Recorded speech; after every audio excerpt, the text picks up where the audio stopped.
आज भी बहुत सारे लोगों का कहना है कि हनुमान जी कभी नहीं एक मनुष्य थे जो कि वानर नाम की जनजाति से आते थे।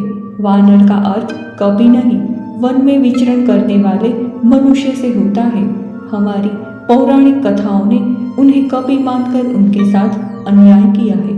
दरअसल ऐसा कहने वाली पौराणिक बातें हमारे हनुमान जी को डार्विन की थ्योरी से जोड़ने के लिए ऐसा कह देते हैं और बताते हैं कि रामायण काल के सभी वानर उस समय के निएंडरथल मानव थे। लेकिन सच कहा जाए तो आज बहुत से वैज्ञानिकों को भी डार्विन की थ्योरी पर पूरा विश्वास नहीं है।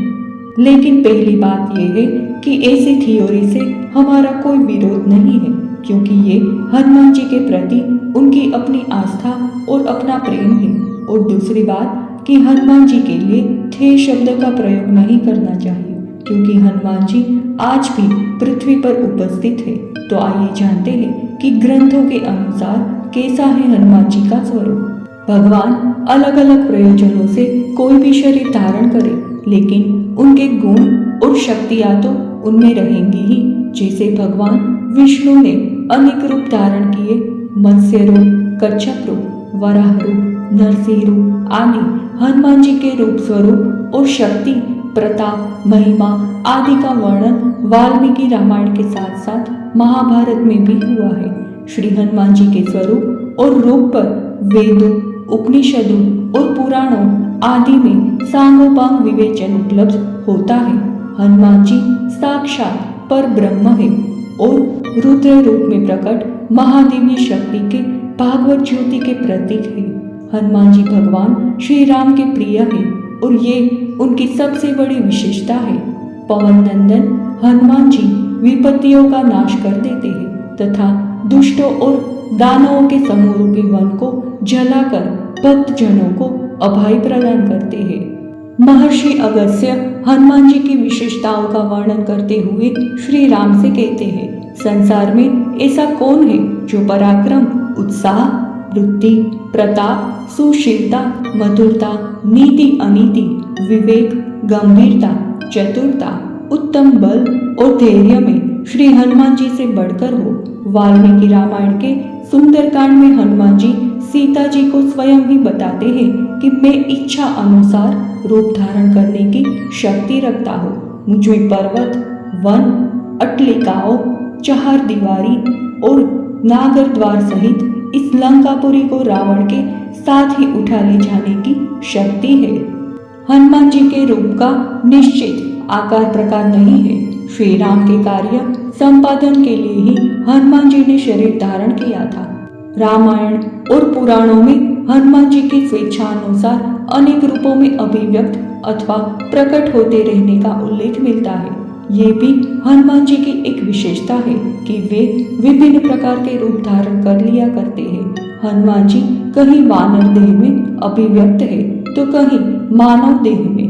जैसे भगवान श्री राम से प्रथम बार मिलने के लिए हनुमान जी ने मानव शरीर धारण किया था और सीता जी की खोज में समुद्र पार करते समय उन्होंने विराट रूप धारण किया था।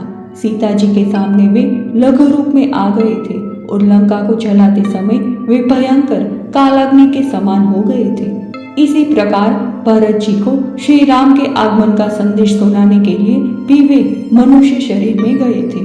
उन्होंने भीम को दर्शन देते समय अपने शरीर को पर्वत के समान बड़ा कर लिया था।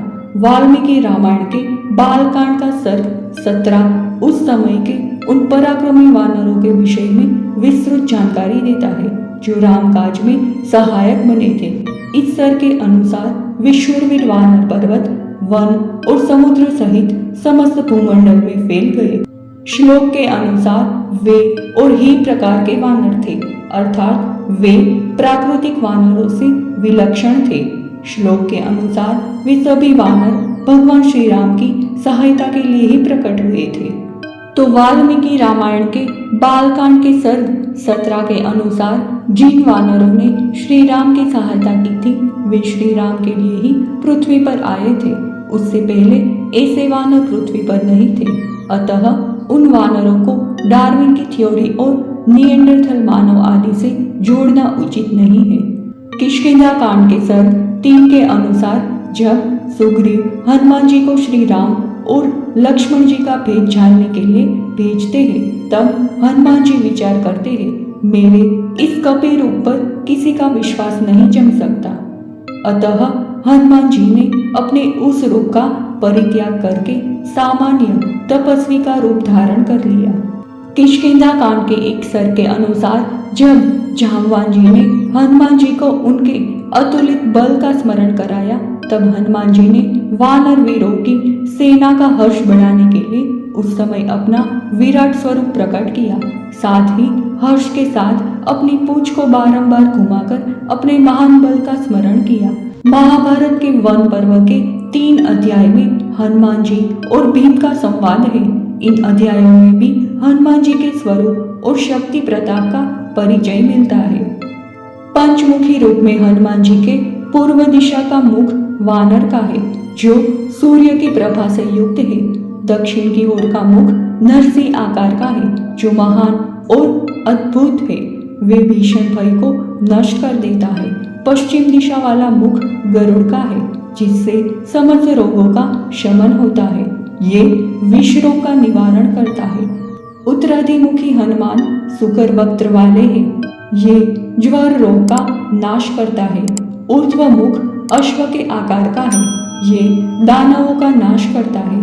पंचमुखी हनुमान जी पीतांबर तथा मुकुट से अलंकृत है।